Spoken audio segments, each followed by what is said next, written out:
Mahal na kista na ng palito nun, pero kani 20 lang gihapon. Bembangan na sa for as low as 20 pesos makatilaw na ka sa unlimited toslo buwa. Nga naman, puso naman imong bayran, hayahay pa jud kastanan kay ikaw ilang lutuan. Naanita karon sa Kawa sa Banawa og finally naa na jud siya literal sa Banawa, guys. Duol ra jud kini siya sa Paseo, dapit sa Macdo, tapad sa Gomart. Sulod ra jud kaning may tattoo shop. Open sila daily from 11 AM to 3 AM. Hantod kadlawon sila, guys. Dili lang kay tos lubuhay lang gabaligya, daghan jud kang kapilian. Naa sila barkadahan platter nga perfect pang pulutan. Kay sa kilid ani, guys, naa may tagayana, naa ay sisig, naa ay barbecue nga well marinated. Syempre naa sa sila juice nga pitcher kung dili mo ganahan mag soft drink. Unang say langayan, say dugayan mo bembang na ta, bembangan na.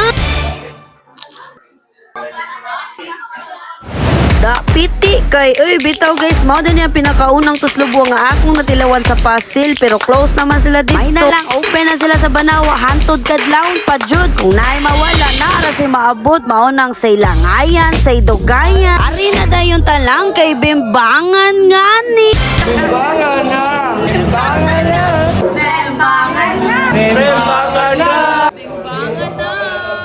Bembangan na! Bembangan na!